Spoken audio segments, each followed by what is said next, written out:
مفيش كوافير، مفيش صبغة غالية، مفيش ريحة وحشة، بس كل اللي شافك هيحسدك. حماتك أول ما شافتك هتقولك بالحرف كده: هو انتي مضيعة فلوس ابني على ايه؟ ده شعرك عامل زي الحرير.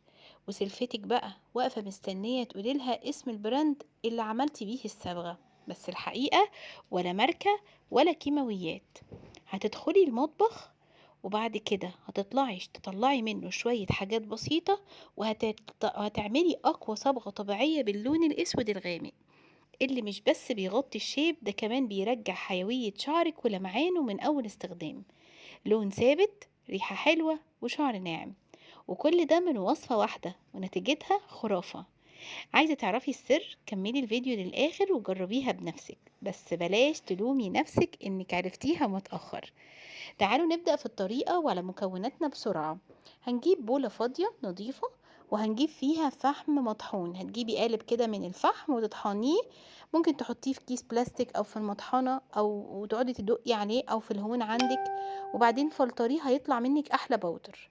وفي بولة تانية نظيفة هتجيبي فيها معلقة من النشا، معلقة من الكاكاو الخام الغير محلى، ومعلقة بديل القهوة. قلبيهم كلهم كويس، وهاتيلي البودر بتاع الفحم اللي احنا استخدمناه في الاول او اللي عملناه في الاول خالص، وابتدي بقى تضيفيها على المكونات بتاعتنا كلها.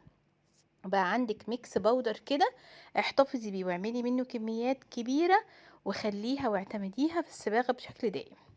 هنضيف بقى عليهم شوية اضافات حلوة قوي هتعزز معاكي الوصفة جدا.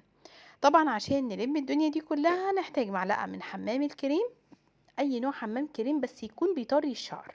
اهم حاجه نوع حمام كريم كويس. لو عايزاني اساعدك في انك تلاقي حمام كويس مناسب لشعرك، حمام كريم كويس يعني مناسب لشعرك، قوليلي نوع شعرك في التعليقات. وهنا كمان هنضيف بيضه كامله. طبعا البيض مليان احماض امينيه مفيده ومغذيه لشعرك جدا، عشان كده اخترت انه يكون معانا في وصفتنا الجميله دي.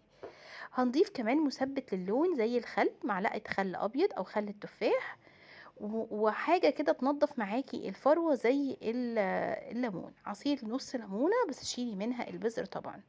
قلبي بقى مثلا لمدة 5 دقايق. طبعا التقليب ده هيدمج المكونات وهيحول معاكي الوصفة كأنها بالظبط براند غالي جدا انتي اشتريتيه بفلوس كتير. هو كده لما بنعجن الكريم بتاع الصبغة بالاكسجين او الامونيا بيطلع شكله كده، صح ولا لا؟ اكتبولي بقى في التعليقات. هتبتدي بقى تستخدميها وتطبقيها على شعرك، وتركزي على الاماكن وخصوصا اللي فيها شعر ابيض، بس هنوزعها على الشعر بالكامل. دي مهمة جدا، ما تختاريش مكان ومكان تاني لا. اتمنى يكون الفيديو عجبكم، استخدموه وجربوه، قولولي رأيكم في التعليقات، شير بقى ولايك.